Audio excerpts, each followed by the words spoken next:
Segundo livro dos Reis, capítulo 6, verso 8. O rei da Síria fez guerra a Israel e, em conselho com seus oficiais, disse: em tal e tal lugar estará o meu acampamento. Mas o homem de Deus mandou dizer ao rei de Israel: guarda-te de passares por tal lugar, porque os sírios estão descendo para ali. O rei de Israel enviou tropas ao lugar que o homem de Deus lhe falara e que o tinha avisado, e assim se salvou, não uma nem duas vezes. Então, tendo se turbado com este incidente o coração do rei da Síria, chamou ele os seus servos e lhes disse: não me fareis saber quem dos nossos é pelo rei de Israel? Respondeu um dos seus servos: ninguém, ó rei, meu senhor, mas o profeta Eliseu, que está em Israel. Faz saber o rei de Israel as palavras que falas na tua câmara de dormir. E disse: ide e vede onde ele está, para que eu mande prendê-lo. Foi-lhe dito: eis que está em Dotã. Feche os seus olhos. Senhor nosso Deus e Pai, em nome de Jesus, eis aqui a tua palavra. Continua usando-me, ó Pai. Fala conosco nesta hora, pelo poder do nome de Jesus, por tua misericórdia, em nome de Jesus. Amém. Glória a Deus. Amém. Isso. As duas histórias que eu vou passar para vocês, porque o restante do capítulo 6 se divide em duas histórias de guerra contra o mesmo inimigo, os sírios, os arameus, certo? Nós vamos olhar a partir do verso 8 e descobrir algumas coisas preocupantes. O que está acontecendo aqui? Há um planejamento de guerra da Síria em tomar Israel, certo? Pastor, por que tanta guerra? Fora as questões proféticas, naquele ambiente onde está Egito, Líbia, Arábia Saudita, Jordânia, Síria, Irã, certo? Paquistão. Israel, de fato, é a única nação que tem água em abundância. A vida gira em torno da água. É assim que funciona. Uma das primeiras coisas que as pessoas, ou que você, ao comprar um terreno, um imóvel, você deve observar é se tem água. Se tem água, como é a água neste local, certo? Se você mora em Xerém, sabe o que era a água há 20, 30 anos atrás e o que é a água hoje. Quem mora aqui no tempo de que não tinha como fechar a torneira porque estourava a carrapeta. Levanta a mão, a turma assim. Falou sua idade, certo? Ok? Hoje já não é assim, tá certo? Então a grande questão, na maioria das vezes, era o controle da água. Era aquilo que descia do irmão, certo? Então, mais uma vez, os sírios estão fazendo guerra, né? Estão em rumor de guerra. O que o rei da Síria quer é surpreender Israel numa emboscada. É somente isso. Então, o rei da Síria planeja onde é o melhor lugar de surpreender Israel, por onde eles vão entrar para pegar um exército de surpresa. Numa guerra, uma das coisas mais importantes numa guerra é a informação. A informação, ela é mais importante que o material bélico, as armas de fogo. A informação, ela é mais importante que a quantidade dos seus soldados. Hoje um homem pilotando um único caça pode jogar num território certo? Uma bomba capaz de matar milhões de pessoas. É assim que funciona. Quando você vê as reportagens das guerras, certo? Quando a imagem é aérea de satélite, você vê exatamente, alguém descobriu que o inimigo estava naquele lugar. Às vezes há uma profundidade de 10, 15 metros, num bunker, lá embaixo. Então a bomba que vai ser jogada não pode explodir na superfície. Ela tem que perfurar primeiro o solo e explodir lá embaixo. Serviço de inteligência, informação. Quanto mais informação Satanás tiver a seu respeito, a respeito do seu casamento, a respeito dos seus negócios, a respeito de suas fragilidades, mais fácil é atacar e atingir você. É isso que eu quero que você entenda, porque uma parte dessa história está falando exatamente disso. O que está acontecendo é que o rei da Síria está planejando na sua câmara de dormir, no seu quarto, um ambiente íntimo, certo? Está na cabeça dele. Eu vou atacar Israel, certo? Entrando por ali. Então eu vou fazer uma reunião com os meus oficiais, vamos distribuir as nossas tropas e vamos atacar por lá. É assim que ele faz. Porém, todas as vezes que ele faz isso, Israel não passa por aquele lugar. O rei então começa a ficar confuso. Sua estratégia de guerra não é boa. Você viu e leu comigo que isso não aconteceu nenhuma nem duas vezes. Todas as vezes que ele iria atacar por um lugar, Israel não passava. Foi só uma questão de tempo até o rei da Síria achar que tinha um espião. Informações aqui da Síria estão sendo levadas para Israel, e as manobras militares de Israel estão fazendo com que eu não tenha sucesso nas minhas investidas. Então um espião está em nosso meio. Tem alguém aqui levando informação para lá. O que o rei da Síria faz? Reúne seus homens de confiança e diz: vocês precisam me dizer quem de nós está levando informação para Israel. Aí então um dos oficiais do rei da Síria diz: majestade, deixa eu explicar uma coisa ao senhor. Não tem nenhum espião lá não. Lá tem um profeta que tudo que o senhor planeja fazer no seu quarto, só o senhor, Deus fala com ele. Parece muito bonitinho isso, mas eu quero despertar sua preocupação em alta escala agora. O Deus que você serve sabe tudinho que tu faz, que tu quer fazer. E pior, ele às vezes fala para os outros. A fofoca profética.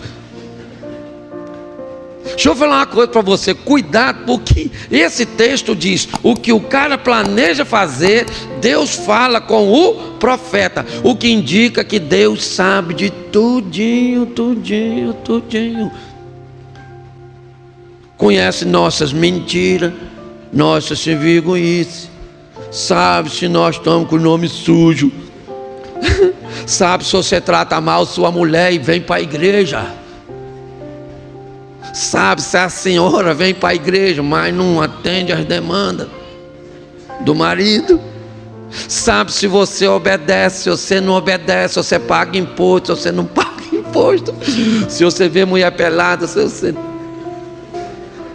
certo? Ele sabe tudinho, tudinho. E isso é muito preocupante, principalmente para quem está com a vida torta. Pastor, por que às vezes tem gente que sobe no altar e fazendo umas besteiras e o senhor não tira? Porque eu não sou Deus nem Eliseu. Eu ainda não sei. Quando eu souber, eu tiro. Se você é o profeta, vem falar comigo que eu resolvo. Então deixa eu falar uma coisa para você. Deus sabe o que você faz. E se Ele se irmar de revelar agora, vai dar uma vergonha e um alvoroço na igreja. Então diga para quem está do seu lado: Deus sabe o que você faz. Fala. Então vamos prestar conta, né? Aqui a primeira coisa que eu quero é te chamar para essa preocupação. Saber que Deus está em todo lugar. Amém? Mas olha que coisa linda. O homem diz ao rei da Síria: Senhor, não tem nenhum espião aqui. O que tem é um profeta lá. Aí eu pergunto a você: como é que esse cara sabe que tem um profeta lá? Porque não tinha espião de lá aqui, mas tinha espião, né, daqui lá. Deixa eu falar uma coisa para você. Entenda isso. Deus pode te proteger. Esse primeiro texto fala de proteção. O inimigo quer atacar o povo do Senhor, e Deus revela por onde o inimigo está vindo. Nós precisamos entender que se servimos a Deus, nós estamos protegidos. Quem aqui tem medo de macumba, levanta a mão. Pode levantar mesmo. Isso. Pode perder o medo hoje. Fica com medo. Aliás, se você estiver sem Deus, você não precisa nem ter medo de macumba. Você deve ter medo de quase tudo, se Deus não estiver com você. Agora, por favor, para. Esse dia eu estava falando um negócio, aí eu falei: Satanás, Satanás, Satanás e Satanás. Aí o cara falou assim: para de ficar chamando, que você fica falando e ele vem. Eu falei: nossa, que Satanás agora é muito educado, só vem se for convidado. O que atrai o mal não é o que você fala, simplesmente. É lógico que você não tem que ficar falando qualquer coisa, certo? Mas é a sua conduta. Entendeu? Então para de ter medo. Deus não é com você? Então se Deus é por nós, é assim que funciona, certo? Deus aqui, nesses primeiros versículos que eu quero citar, Ele age com proteção. O inimigo vai atacar e Deus revela. Deus revela. E agora, olha o problema. O rei descobriu que quem está dando a informação é o profeta. Então o que o rei da Síria fez? Ele poderia dizer: vai para lá e mata Eliseu, sim ou não? Mas ele é rei, não é à toa, porque ele não é otário.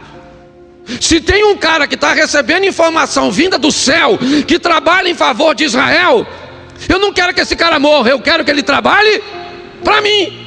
Vai lá e captura o cara, e agora eu vou estar com um serviço de inteligência celestial. Agora vamos trazer o Eliseu. Ele está onde? Os espiões foram lá e descobriram: ó, ele está morando lá em Dotã, ali na esquina ali da Jardim Primavera, aquela coisa. Ele está por ali, tá certo? Então o que ele faz? De noite manda uma tropa. Aí eu fico pensando: que rei extraordinário. E olha que coisa sensacional. Quando o rei da Síria queria surpreender Israel, Deus falava com quem? Com quem? Me ajuda aí. Fala assim: com Eliseu. Fala com Eliseu. Olha que confuso. Mas quando o rei da Síria quer prender Eliseu, Deus fala com quem? Com quem? Com ninguém. Não era para Deus falar: Eliseu, vaza, maluco, que o cara veio te capturar, sim ou não? Mas Deus não fala. Deus fica quietinho. E lá vai o exército da Síria. Chegou de noite, cercou o ambiente, esperou amanhecer para não ter rota de fuga. Quando amanheceu, O Eliseu tinha um ajudante, um garoto. Fala assim, um garoto. Fala assim, um menino. Isso.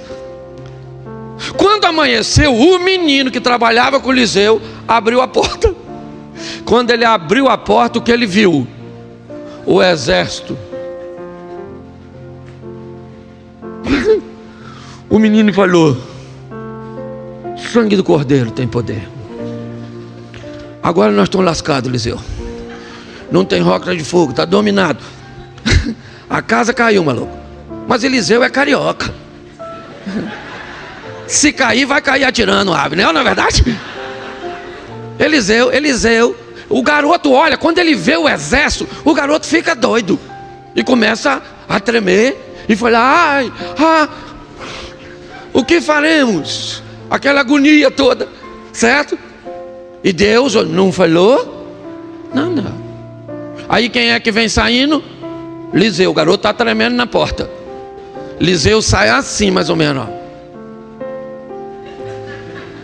Estilo Romário. Lembra? Eu imagino ele olhando na porta assim de soldado, ó. Sírio, tudo armadinho. Um bando de Alexandre de Moraes. Não é verdade? É assim, tudo armadinho, tudo armadinho. Aí ele bota o rosto assim e o garoto está tremendo, sim ou não? Eliseu. E o garoto? Eliseu. E o garoto? Eliseu. Qual é a diferença do garoto para Eliseu? Qual é a diferença?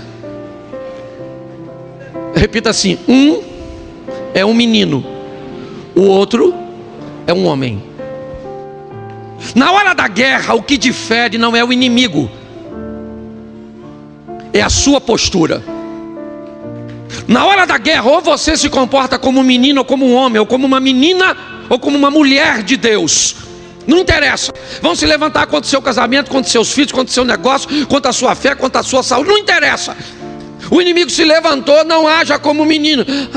O que faremos? E agora? Quem poderá nos defender? Não. Certo? O Eliseu está lá. Ele está com medo, você acha? Sim ou não? Sim ou não? Claro que está, um exército poderoso. E Deus não falou com ele? Eu imagino o Eliseu tremendo por dentro. E o corpo assim: Senhor, via recurso que inimigo tem. E o garoto que está comigo aqui, ele já entregou os pontos. O menino já está passando mal, esse garoto. E Eliseu está olhando. E de repente Eliseu olha para o garoto e diz para o garoto o quê? Calma. Calma, porque mais numerosos são os que estão conosco do que os que estão com eles. Eu imagino o garoto conosco aqui dentro. Conosco é só nosco. Não tem mais ninguém, até os anjos que estavam já foram. Não é verdade? O garoto via alguma coisa, sim ou não? Porque a guerra, ela é travada em dois ambientes: o físico, material, e o emocional, espiritual. Você está entendendo? Esse ambiente emocional, espiritual é o que dá a você condições de utilizar o material. Neutralizar a sua reação é uma estratégia fortíssima do Satanás, fazer você se desesperar. Eliseu está lá e falou: calma, garoto, mais numerosos são os que estão conosco do que os que estão com ele. Eu imagino um menino olhando. Ele está com tanto medo que já está vendo coisa. E aí Eliseu fala o quê? Senhor, fala assim: Senhor, abra os olhos dessa besta. Você gostou, né? Falou para o seu marido que está do seu lado aí, né? Senhor, abre os olhos deste menino, porque ele só não consegue enxergar porque ainda é um. Está na hora de você amadurecer e saber que o seu Deus é mais poderoso que o seu adversário. Está na hora de você saber que o seu casamento não precisa acabar, que a sua história não precisa terminar assim, porque o Deus que você serve é todo poderoso. O inimigo é forte, sim ou não? Ele é muito, sim ou não? Mas nosso Deus é maior. bem que falar isso para os outros é mole. Subir aqui e pregar para você é mole. Difícil é quando eu estou enfrentando. Falar, Cláudio, Deus é maior, Cláudio. Você fala para os outros, Cláudio, agora. E esse é o desafio. Certo? E aí ele ora e fala, Senhor, abre os olhos desse garoto. O menino está assim, ó. Quando os olhos dele abrem.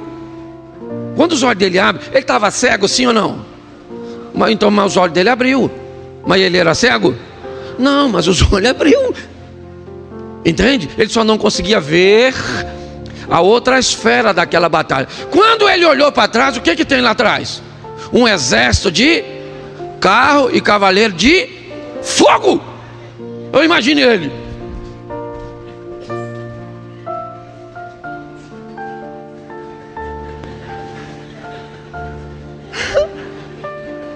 Ele estava aí já, Eliseu? Caraca, gente. Isso aí.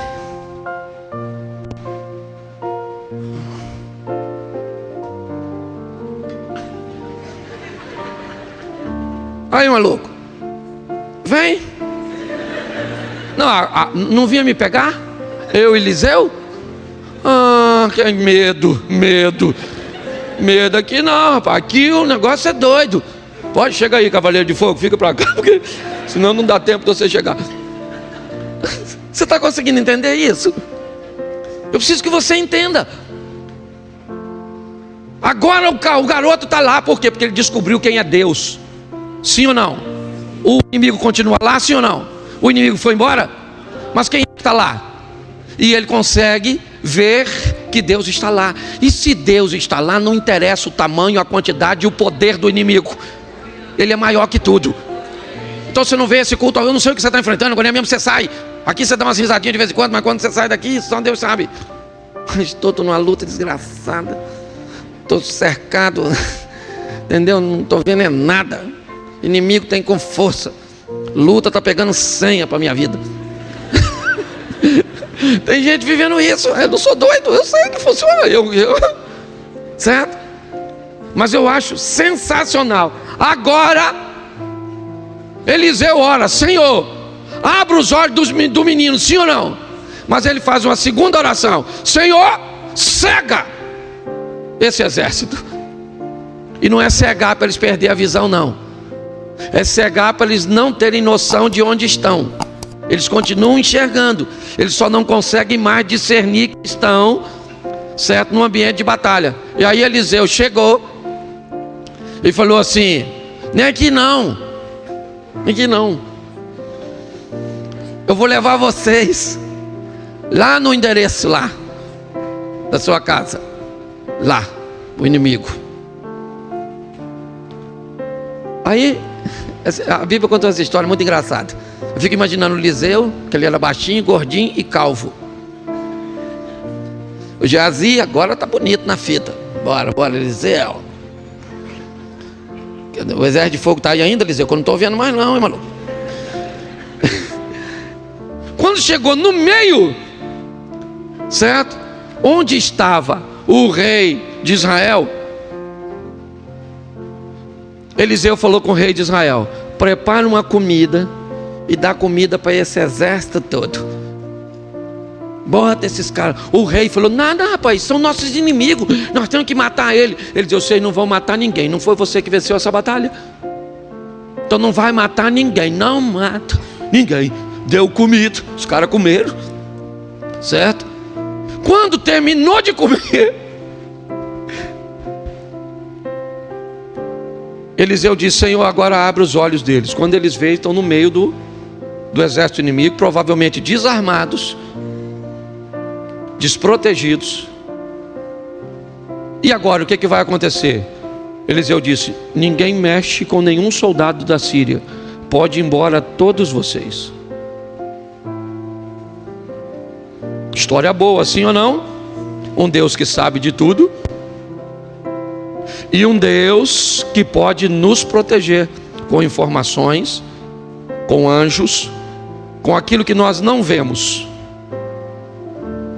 Eliseu não permite que o Coloca para mim, por favor, o verso de número 23 do capítulo 6. E depois você coloca o 24. Capítulo 3, capítulo 6, verso 23. Segundo livro dos Reis,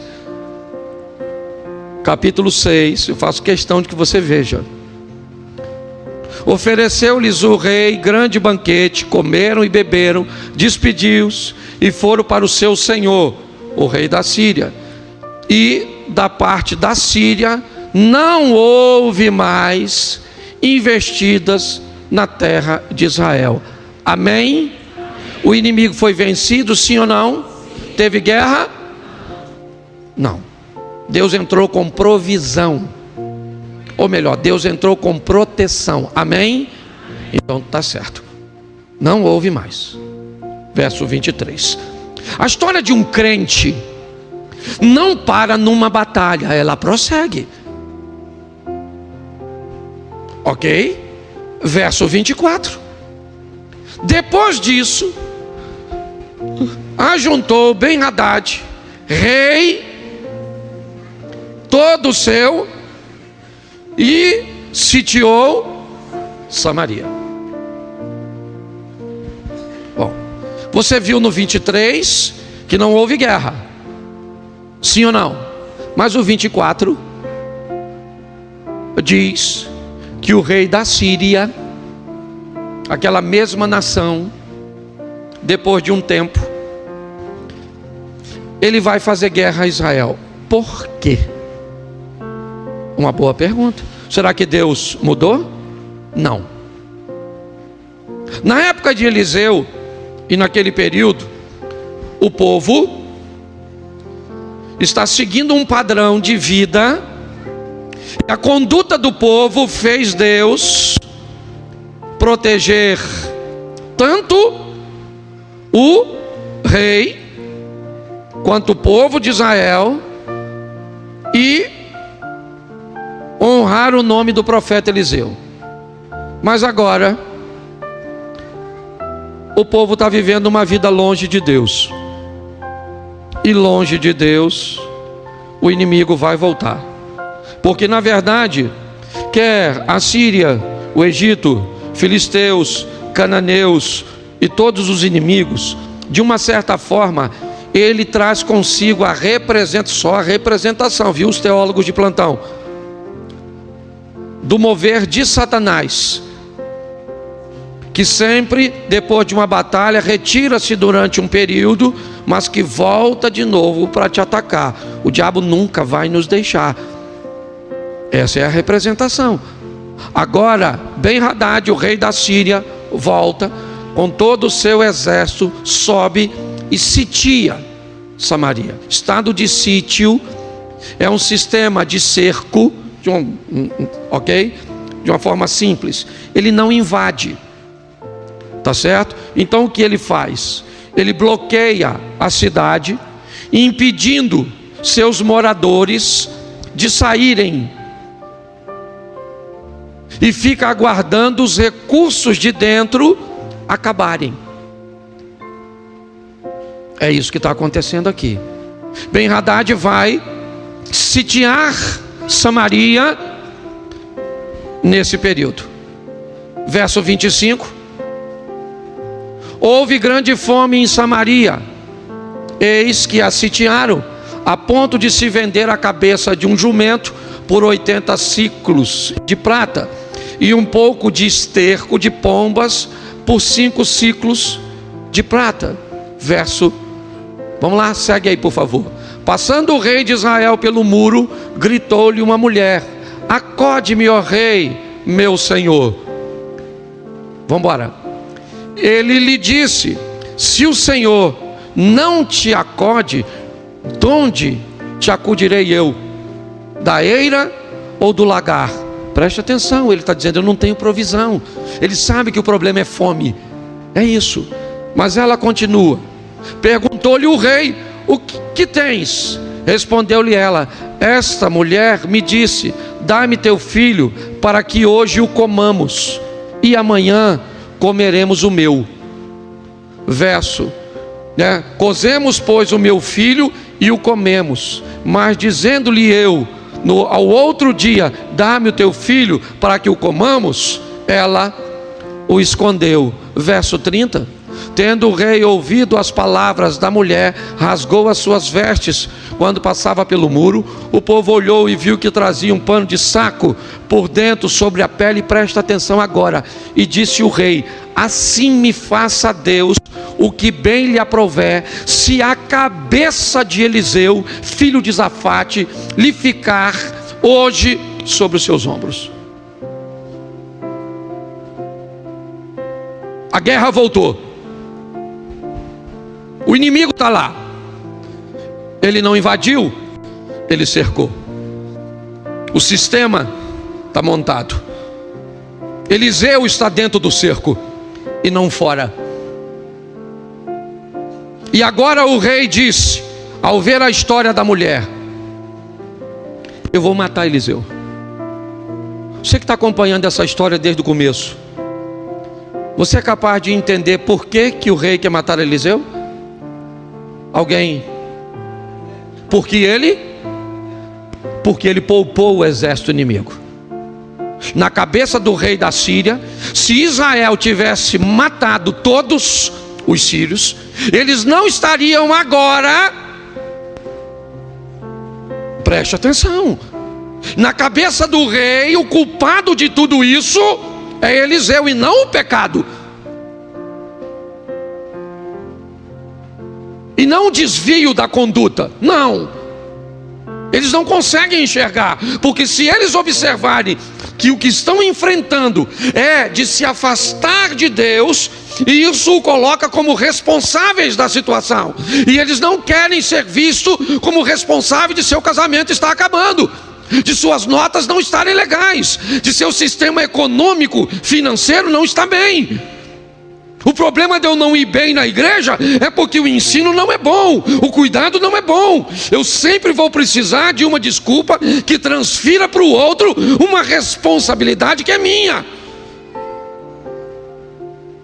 Então ele diz, ao ouvir a história da mulher: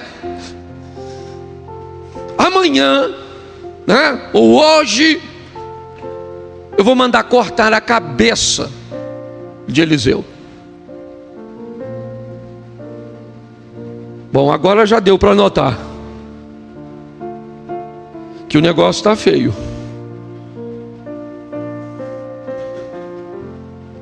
Não tem comida para ninguém, e amanhã Eliseu também não vai precisar comer, porque não vai estar vivo. Enquanto a proteção estava a partir do verso 8, nós vamos ver um Deus que provê nessa história. O inimigo é o mesmo, certo?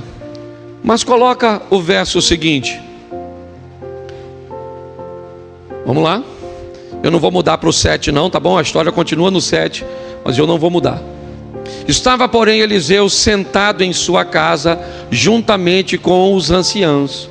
Enviou o rei um homem de diante de si, mas antes que o mensageiro chegasse a Eliseu, disse este aos anciãos: disse Eliseu: vedes como o filho do homicida mandou tirar minha cabeça? Preste atenção. Eliseu já sabe que ele vai morrer, ou pelo menos que o rei mandou matá-lo. Não vai resolver o problema, mas pelo menos vai tirar do rei e do povo talvez um pouco da culpa, porque a culpa foi do profeta que não matou os inimigos. Por que o profeta não matou os inimigos? Porque um crente sem inimigo, uma pessoa sem desafio, o que ela é? O que ela é? O que é uma pessoa sem obstáculo? O que é uma pessoa sem dificuldade? Fala para mim. Fala para mim quem neste mundo é capaz de viver sem uma adversidade. Jesus disse: no mundo nós teríamos aflições. Se você é rico, se você é pobre, se você é bonito, se você é feio, se você mora num país de terceiro mundo ou de primeiro, não interessa. As dificuldades, elas vão alternarem. O inimigo nunca vai ser destruído, a não ser na batalha final do Armagedon de Deus. O inimigo não foi destruído, ele continuava lá. E agora o homem está indo até a casa de Eliseu para levar Eliseu. É isso que ele vai fazer, ou pelo menos que ele pretende, certo? E Eliseu disse, certo? Termina a frase dizendo: olhai quando vier o mensageiro. Vamos lá? Fechar-lhe a porta e empurrar-lhe com ela, porventura não venha após ele o ruído dos pés do seu Senhor. Verso de número 33, o último. Falava ele ainda com eles, quando lhe chegou o mensageiro, disse o rei: eis que este mal vem do Senhor, né? Que mais, pois esperaria eu do Senhor. Olhe bem o que está acontecendo aqui. Eu não vou entrar no capítulo 7, mas agora Eliseu está para ser preso, e ele vai ser morto. E a palavra de Eliseu é a seguinte: amanhã, a quase este tempo, haverá uma medida de farinha por um ciclo, e 2 medidas de cevada por um ciclo, à porta de Samaria. Porém um senhor cuja mão o rei se encostava, respondeu ao homem de Deus e disse: eis que ainda que o Senhor fizesse abrir janelas nos céus, como pode acontecer uma coisa dessa? Como?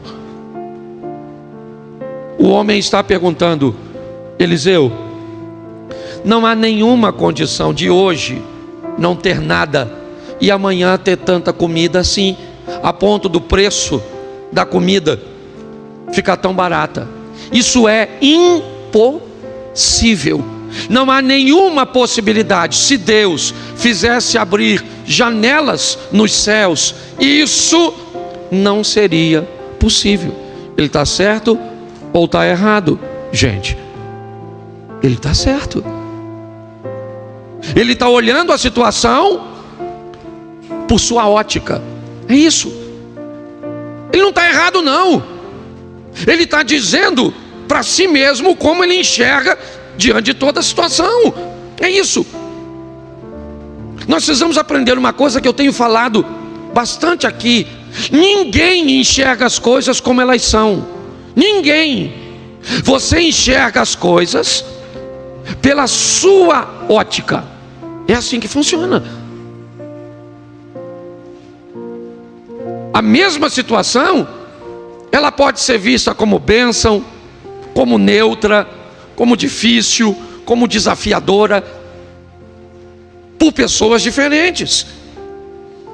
Quando nós olhamos para esse texto, o que o homem está dizendo é: não tem condições de Deus mudar a vida, essa situação, da noite para o dia. Não tem. Eliseu disse para ele uma coisa: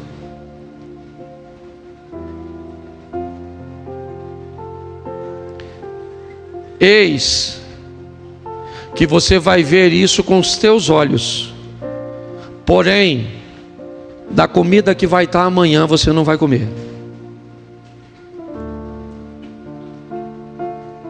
Olha o que Eliseu está dizendo. Pastor, que palavra dura é essa do profeta para o homem de confiança do rei, do homem que servia de apoio para o rei, do homem que era conselheiro do rei, o cara que aconselhava o rei, o cara que estava perto e podia exercer influência. Olha só, ele está dizendo que é impossível. Eliseu disse: amanhã a essa hora isso vai acontecer, porém você não come. Ele morre pisoteado. Depois você lê o capítulo 7. Pastor, o que o senhor quer falar com isso? Eu quero te dar a garantia de 3 coisas. Primeiro, tudo que você faz não passa despercebido. Você pode enganar o pastor, a esposa, os pais, o patrão, os amigos. Você vai conseguir enganar quem você quiser. Você pode viver uma vida, certo, do jeito que você quiser. Isso é o livre-arbítrio. Agora, não esqueça de duas coisas. Você tem alguém que com certeza vai te atacar, e alguém que, para proteger você, vai precisar de uma postura sua. É só isso. Você precisa entender isso. Segunda coisa que você precisa entender é que quando Deus te protege, ninguém tem condições de te ferir. Quando Deus se levanta a seu favor, não interessa.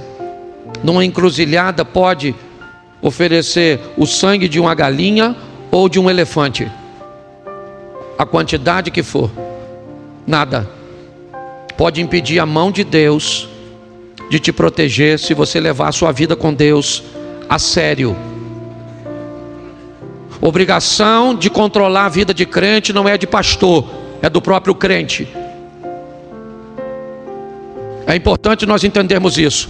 O tempo de uma igreja minúscula, certo? Onde tinha 30, 40 membros e o pastor controlava tudo, esse tempo passou. O evangelho cresceu, expandiu, são milhares, milhões de pessoas. Antigamente a comunidade se reunia com um grupo de membros que moravam basicamente ao redor.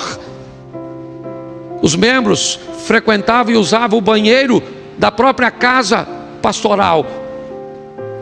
Um membro morava de um lado, o outro do outro, uma, duas esquinas. Hoje tem gente aqui que mora em Jardim Primavera, Campos Elíseos, Duque de Caxias, mora na Penha, mora na Barra, mora em todos os lugares. Você está entendendo? O evangelho expandiu, ele cresceu. O supervisor da sua vida tem que ser você. O direcionador da sua vida tem que ser o Espírito Santo. A base da sua vida tem que ser a palavra de Deus. Você consegue entender isso? Se você pensa de um pastor controlador, tem que fazer isso, tem que fazer aquilo, tu tem que perguntar ao pastor, você está na igreja errada. Nós temos que oferecer atenção, sim, mas para as pessoas aprenderem a lidar. É assim que funciona. Porque se assim você fizer, pode se levantar assírios, egípcios, filisteus, pode se levantar um inferno, certo? Deus vai estar lá, Deus vai estar lá. Sabe o que o Satanás falou para Deus? Eu não posso tocar em Jó. Eu não posso tocar nele.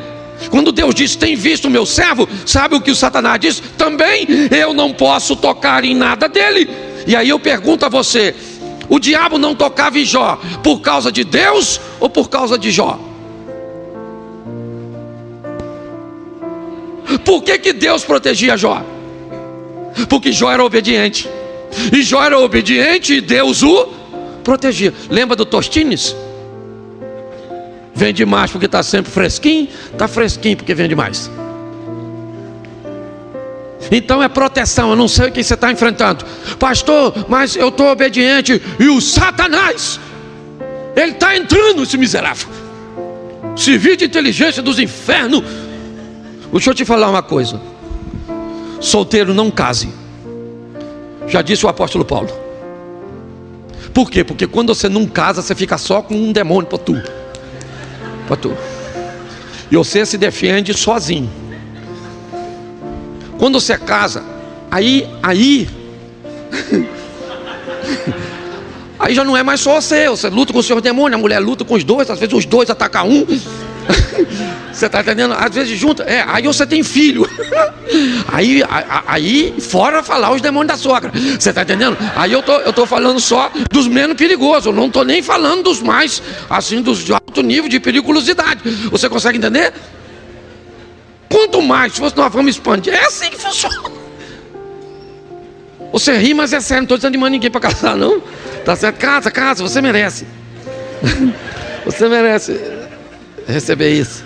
Passar por essa vida e não casar. Esse dia eu estava conversando com o padre veio falar comigo de casamento. Eu falei, reverendo, eu vou falar com o senhor tem mulher? Mas para saber o que é casamento, tem que casar? Então quer dizer que para eu saber que droga é ruim, eu tenho que usar? Falei, não, eu até respeito o senhor por essa decisão sua, muito sábia, de se manter sozinho. Mas não vem com essa não, vem com essa não. O senhor dá conselho para a mulher dos outros, quero ver o senhor dar para a sua. Aí ele fez o que você está fazendo agora, riu. Falei, vou embora, que isso aqui é um desinformado, um medroso. Você está rindo, mas é sério. Então, Deus, fala assim, Deus me protege. Isso. Pastor, mas eu não sou santo. Aqui também não é igreja católica, não. Ninguém está procurando santo aqui, não. Todo mundo tem falha, sim ou não? Isso aí. A menina ficou nervosa que tacou um negócio em mim. Tacou de mim não, tacou aqui, eu estou brincando. Tá certo? Já estou terminando, o pessoal já está querendo ir embora. Eu acho que ela não está gostando da pregação. Tá ruim, Ávila. Aí ela vai me parar, já estou parando. Eu estou brincando, viu? A família aí sabe que eu sou brincalhão, deixa as crianças tranquilas. E por último, presta atenção, provisão. Sabe o que aconteceu? Os exércitos se unificaram com Ben-Hadad. Houve meio que uma coalizão para enfrentar Israel. Apesar de pequeno, o povo inimigo sabia que tinha alguma coisa em Israel que o diferenciava. Eles não entendiam muito bem isso não. Como funcionava? Era um anjo que entrava, certo? E matava os inimigos, como aconteceu com Josafá, ou como aconteceu com Ezequias, certo? Era muros que caem, era águas que se abrem. A história sempre estava na mente dos inimigos, é verdade. Mas naquele momento, naquele dia, olha só, eles estavam sitiando, o que indica que eles precisavam de provisão para passar o período que fosse necessário. Para alimentar homens, eram soldados, não eram crianças, não eram mulheres. A provisão que os exércitos levavam consigo para se manter alimentado ao redor da cidade era muito grande, porque era só homens, soldados comendo. Eles comiam muito mais do que crianças, muito mais do que mulheres. Quando eles brigam entre si, certo? Ouvindo um barulho, depois você lê no 7, eles vão embora às pressas e deixam para trás toda a comida. É isso.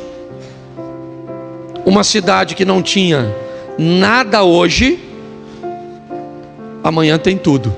Pastor, o que o senhor está querendo dizer? Eu estou querendo dizer que em algumas ocasiões Deus pode mudar a sua vida agora, de hoje para amanhã. Você pode dormir desempregado e acordar empregado. Você pode dormir doente e acordar são. Você pode dormir com um marido ruim e acordar com bom, o mesmo. Nesse não. Que tem gente que bebe, né, Zia? Aí dorme com uma pessoa e acorda com outra. Não é isso não, tá certo? O que eu quero que você entenda que Deus pode fazer, porque Ele é o Todo-Poderoso. E hoje começa uma semana, o primeiro dia da semana qual é? Hoje. Então hoje começa uma semana nova, uma semana de vitória, uma semana de conquista, uma semana onde olha só, onde o inimigo vai fazer o papel dele, amém? Mas nós e Deus vamos fazer o nosso. E pronto. Então vá para casa, meu filho, certo? Já chega em casa tomando posse. É isso aí, tudo pertence ao Senhor. Fala para o seu marido, cala a boca, está tudo dominado. Fala com essas crianças, fala. Toca nas coisas, fala para o mundo. invisível e o visível. Então fica de pé agora. Pastor, eu queria aceitar Jesus hoje. É atrás daquele câmera lá, ó. Atrás daquela câmera tem uma sala lá para receber você. Pastor, eu não quero aceitar Jesus, só quero receber uma oração. Alguém vai orar por você. Pastor, eu quero saber mais sobre as atividades da igreja. Lá vão te informar. Se você quiser voltar para Jesus, receber Jesus, dá uma passadinha lá, depois a gente te apresenta aqui na igreja, tá certo? Normalmente o nosso modelo é esse. Está preparado para a luta? Então diga assim: que venha os sírios. Isso. Certo? Que venha os inimigos. Que venha, que venha. Às vezes acaba um culto, eu falo isso, alguém me abota e fala: pastor, o senhor falou que vem, hein? Não, se eu não falar, aí também vem. Se não falar, vem. Feche seus olhos. Feche seus olhos. Pai, em nome de Jesus, sabemos que o Senhor é o nosso refúgio, o Senhor é a nossa fortaleza, o Senhor é o nosso socorro bem presente na hora da angústia. Sabemos que 1000 cairão ao nosso lado, 10.000 cairão à nossa direita, mas nós não seremos atingidos. A obediência, o compromisso, a santidade, a luta contra o que queremos é grande, mas estamos prontos para nos comprometer a fazermos o que é necessário, não o que queremos, e veremos a tua proteção e a tua provisão. Eu creio que aqui vidas começam a mudar hoje, mas eu creio que vidas aqui vivem um milagre de hoje para amanhã. Que amanhã, Senhor, as portas se abram, a cura chegue, e em nome de Jesus, leva-nos aos nossos lares, guardado por tuas boas mãos poderosas. Que tenhamos uma semana de boas notícias, uma semana de bons negócios, e podemos dizer: até aqui nos ajudou o Senhor. A tua vara e o teu cajado é o que nos sustenta. Que o grande amor de Deus, o nosso Pai, a graça de nosso Senhor e Salvador Jesus Cristo e as doces consolações do Santo Espírito de Deus seja para com todo o povo do Senhor, e todos digam: